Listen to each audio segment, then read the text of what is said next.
Hello, everyone. Today we have a big announcement to make, which is that a core piece of Scarf's infrastructure and product, Scarf Gateway, is now officially open source. Um, Scarf Gateway is basically, you can think of it like a very powerful link shortener that also works for software packages, Docker containers. It works seamlessly with package managers, container runtimes, browsers, anything. So we can just redirect to any kind of artifact anywhere online, essentially allowing you to host a universal endpoint to all of your packages anywhere that you may host them. It's very helpful if you want to decouple yourself from the registries that you use. So you can say switch from container registry A to container registry B without breaking things for your users. You can do the same for Python packages, URLs. It just decouples your distribution to your users from where you are actually hosting that stuff. And then it also lets you capture logs of what's actually going on so you can do robust analytics on the traffic that comes through. So you never have to be frustrated again that your package registry doesn't give you analytics about what's actually happening with your downloads, because you are actually the one who is owning that first step of the path where your users go to download your stuff. So it puts you more in control of your software distribution and gives you very powerful analytics as well.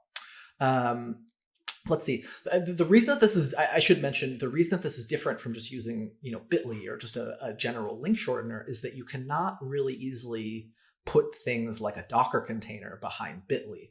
The Docker, the Docker desktop or, whatever container registry you use or container runtime you use is not going to, play nicely with something like Bitly. You'd have to understand the whole API behind that link shortener. And so Scarf Gateway is something that actually kind of natively understands the API, the package registry APIs that it sits in front of. You can get Scarf Gateway right from GitHub. The repo is scarf.sh/gateway. If you clone the repository, you can build a Scarf Gateway server yourself from source. And to do that, you can either use Cabal, which is the package manager for Haskell, the language that we have used to build Scarf Gateway, or alternatively, you can build with Nix. That's what I'm going to do here on my screen to just show that you can just drop into a Nix shell, and Nix will then go build the project and drop the Scarf Gateway binary right into your path. It's telling me that the repository is dirty because I have edited one of the files, which we will get to in just a moment, where we talk about how you can configure Scarf Gateway. So, we're in our Nix shell. Scarf Gateway is in our path. That's great. And it tells us that we need to pass a manifest to it, which we will go into now. So how we configure the gateway is we need to specify a manifest file in JSON format that will specify some rules. In those rules, what we can see is we've specified two artifacts that we're going to sit in front of. The first one, we're just going to sit in front of the Hello World Docker container that is on Docker Hub. And so we've specified the backing registry of Docker Hub, the name of the container. So note that Docker Hub kind of appends a library / for any of the non-namespaced packages. You can put anything you want for a package ID, and the domain is something that is not going to matter for us right now because we're just hitting this on localhost, but if we were hosting this kind of somewhere else and traffic was coming through, we would specify that domain here, and we're saying that this is a Docker package. Then we're going to specify a second file type, which is a file-based package, another ID, another domain. And here we basically have incoming and outgoing paths and URLs. So we're telling Scarf, listen for requests that come in that have this kind of format. And so as an example, I'm using one of my own personal projects, curl runnings. And so if a request comes into curl runnings / some arbitrary platform / some arbitrary version, we're going to redirect it over to the GitHub releases. And what you can see is that we have these same variables that are listed in the outgoing URL. So whatever we see here for platform, we're going to just replace it over here. We're going to take the version, replace it here and here, and then we're going to redirect the client. So that's that. If we jump back in, we're going to run Scarf Gateway. We're going to point it at that manifest that I was just using. And the server has just told us that it has initialized. Now, over here, what we're going to do is we're going to run this Docker pull. We're going to hit my local IP address on the port that we're listening to, which is 8081. Library hello world, and we are going to we're going to run that pull. It's telling us that we are using latest. It's going to be a little bit slow because we are hitting a configured insecure registry, but then because we're not doing SSL here, and then we ran that pull.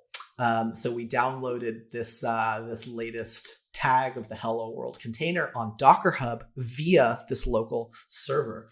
And if we look in the logs, we can actually start to see, the JSON output of what was actually happening, from the get on the V2 part of the Docker API, all the way to the operations on this manifest. And so what we can actually see here is that my client, my Docker client, only ran a head request on the manifest because we actually already had it cached. And so using these logs, you'd be able to see as users check for updates rather than do a re-download. And we can actually see that here in the logs. So you can actually start to separate your downloads out by what was actually happening a little bit more explicitly and actually start to understand usage a little bit further. Great.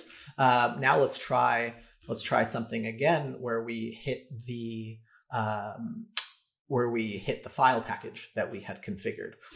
So if you'll recall, we are going to download a curl runnings binary. And so what we've specified here, let me bring the configuration back up. We've specified that the path should be curl runnings / some platform and some version. And so I'm going to be downloading the Mac version and version 0.17.2. Let's just do the same thing here for the file name that we call it, Mac 0.17.2. .gz, and then we are going to hit that, and it looks like it finished. If we look at the logs here, we can see that Scarf has spit out the file variables that we used, and it looks like the platform is Mac, the version is 0.17.2. Which package was fetched, and that was just some ID, some random UUID that we used. And so we can start to see how we can build tooling on top of this. And so one of the core pieces of Scarf, our service, is that we have built a lot of analytics that can parse these logs for you and generate more intelligent output and insights from this. That can start to show us, what is it that we, what are people downloading, what versions, what platforms, and you can start to get very sophisticated with the kinds of variables that you put in here for your file packages. Of course, you can you can put these things in front of NPM packages, Python packages in front of PyPI. The possibilities are quite endless here. Of course, if you want to serve your packages and containers globally, quickly around the world in a very fault-tolerant kind of way, you may find that the resources required to do that are quite intensive. And so the Scarf platform can help you do these very things. So let me just kind of go into our landing page here. And so we offer a managed Scarf gateway setup for you, and you can start to track these kinds of downloads just about anywhere online and know that your users are always going to hit something that is available, rather than if you're kind of hosting it yourself and footing things like bandwidth bills. So, on that note, I hope that you'll all give Scarf Gateway a try. Try self-hosting, distributing your packages from your own infrastructure, process logs, do analytics, and let us know what you think. Thanks so much.